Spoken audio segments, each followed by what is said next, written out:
नमस्कार, आपका स्वागत है हमारे YouTube चैनल शिक्षा सखा पर।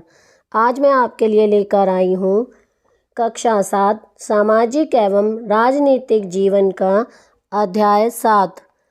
इस अध्याय में हम इस पाठ के प्रश्न अभ्यास, बहुविकल्पीय प्रश्नोत्तर और अति लघु उत्तरात्मक प्रश्न करेंगे।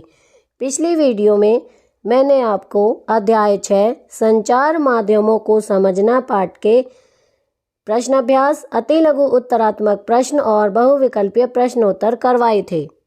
अगर आप मेरे चैनल पर नए हैं और अभी तक आपने मेरे चैनल को सब्सक्राइब नहीं किया है तो प्लीज़ मेरे चैनल को सब्सक्राइब कर लें और बेल आइकन को ज़रूर दबाएं। मैंने अपने चैनल की प्लेलिस्ट में सब्जेक्ट वाइज लिस्ट डाली हुई है। आप जिस भी सब्जेक्ट के लेसन को देखना चाहते हैं मेरे चैनल की प्लेलिस्ट में जाकर उसे देख सकते हैं। तो चलिए पाठ की अब हम शुरुआत करेंगे।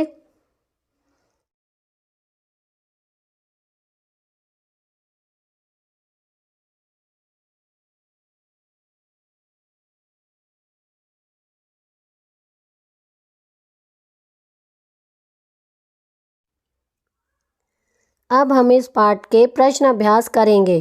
पहला प्रश्न है, एक फेरी वाला किसी दुकानदार से कैसे भिन्न है? उत्तर, एक फेरी वाला किसी दुकानदार से निम्नलिखित बातों से भिन्न है। नंबर 1, एक फेरी वाले के पास अपनी वस्तुएं बेचने के लिए कोई स्थायी स्थान नहीं होता। नंबर 2, एक फेरी वाला सस्ते मूल्य पर वस्तुएं बेचता है जबकि दुकानदार महंगी वस्तुएं बेचता है। नंबर 3, एक जैसी चीज के लिए एक फेरी वाला कम लेकिन दुकानदार अधिक दाम वसूलता है। नंबर 4, फेरी वाले की आय कम जबकि दुकानदार की आय अधिक होती है। प्रश्न 2, निम्न तालिका के आधार पर एक साप्ताहिक बाजार और एक शॉपिंग कॉम्प्लेक्स की तुलना करते हुए उनका अंतर स्पष्ट करो। उत्तर, बाजार। साप्ताहिक बाजार में कई प्रकार की वस्तुएं बेची जाती हैं। वस्तुओं का मूल्य कम होता है, विक्रेता छोटे व्यापारी होते हैं और ग्राहक गरीब तथा मध्यम वर्ग के लोग होते हैं। शॉपिंग कॉम्प्लेक्स, इसमें अधिकतर ब्रांड की वस्तुएं होती हैं। वस्तुओं का मूल्य अधिक होता है, विक्रेता बड़े व्यापारी और अमीर लोग होते हैं और ग्राहक उच्च और मध्यम वर्ग के लोग होते हैं। प्रश्न 3, स्पष्ट कीजिए कि बाजारों की श्रृंखला कैसे बनती है? इससे किन उद्देश्यों की पूर्ति होती है? उत्तर, वस्तुओं का उत्पादन कारखानों में, खेतों में और घरों में होता है। पहले थोक व्यापारी अधिक मात्रा में वस्तुएं खरीद लेते हैं, फिर वे दूसरे व्यापारियों को बेचते हैं। परचून विक्रेता इन वस्तुओं को उपभोक्ता को बेचते हैं। इस प्रकार यह श्रृंखला बनती है। बाजारों की श्रृंखला वस्तुओं को दूरस्थ स्थानों पर पहुंचाने में सहायता करती है। वस्तुएं सभी तक आसानी से पहुंच जाती हैं। प्रश्न 4, सब लोगों को बाजार में किसी भी दुकान पर जाने का समान अधिकार है। क्या आपके विचार से महंगे उत्पादों की दुकानों के बारे में यह बात सत्य है? उदाहरण देकर स्पष्ट करें। उत्तर, यह बात सत्य है कि सब लोगों को बाजार में किसी भी दुकान पर जाने का अधिकार है, लेकिन महंगे उत्पादों की दुकानों के बारे में यह बात सत्य नहीं है।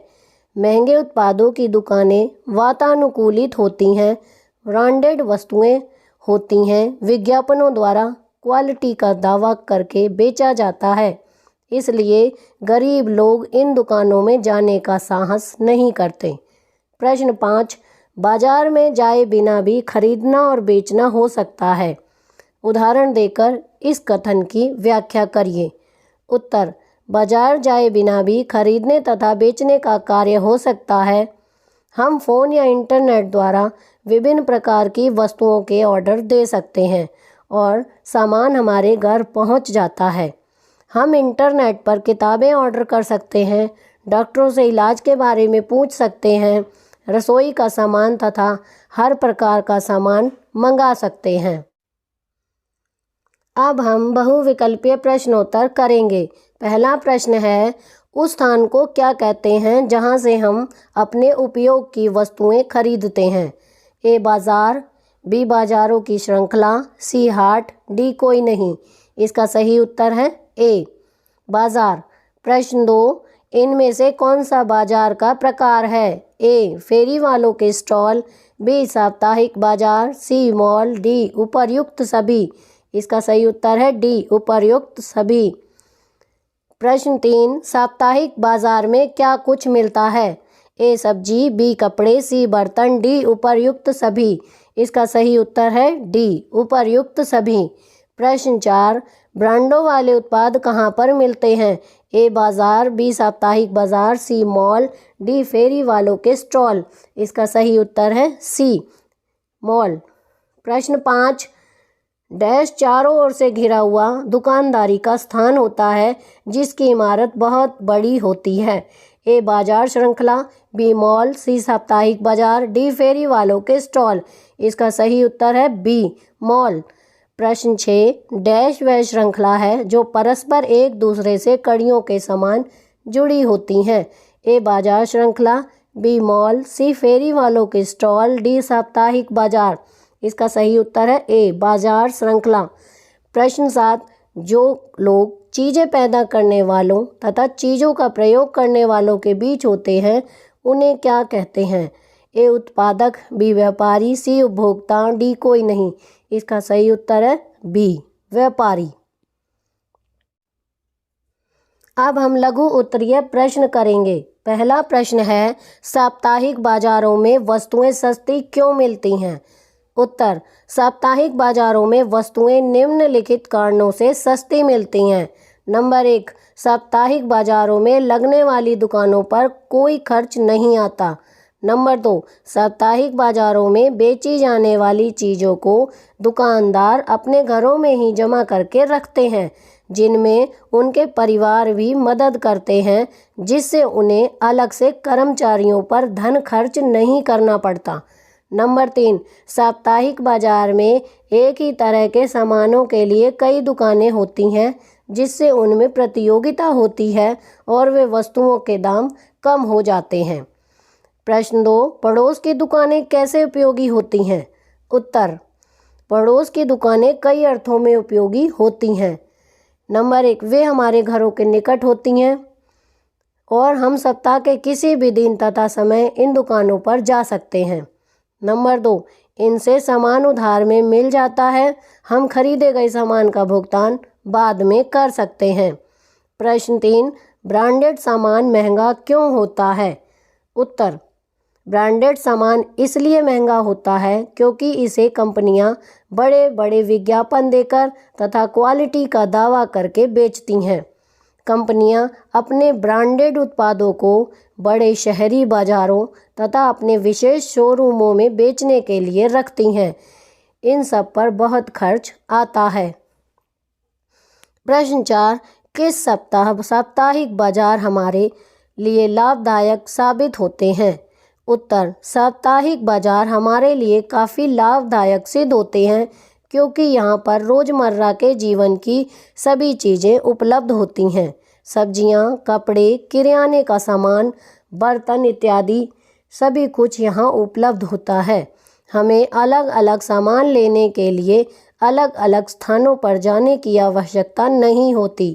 लोग भी वहाँ पर जाना पसंद करते हैं जहाँ पर अलग अलग प्रकार की वस्तुएं उपलब्ध होती हैं।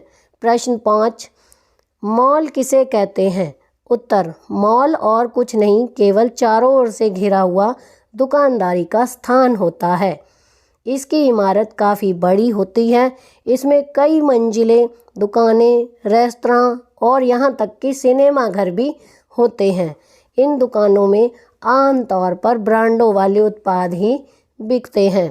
प्रश्न 6, बाजारों की श्रृंखला किसे कहते हैं?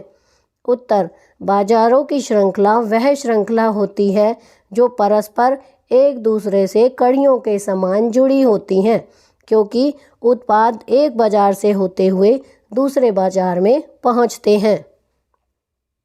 प्रश्न 7, बाजार कितने प्रकार के होते हैं? उत्तर, बाजार कई प्रकार के होते हैं जिनमें शामिल है दुकानें, हमारे पड़ोस में मौजूद छोटी दुकानें, साप्ताहिक बाजार, बड़े शॉपिंग मॉल इत्यादि। तो यहाँ पर हमारा अध्याय 7 का अभ्यास का कार्य पूरा हो गया है। अगली वीडियो में मैं आपको बाजार में एक कमीज अध्याय 8 के प्रश्न अभ्यास, अति लघु उत्तरात्मक प्रश्न और बहुविकल्पीय प्रश्नोत्तर करवाऊंगी। आपको मेरी ये वीडियो कैसी लगी मुझे कमेंट करके ज़रूर बताएं। प्लीज़ मेरे चैनल को लाइक करें, शेयर करें और सब्सक्राइब करना ना भूलें। Thank you.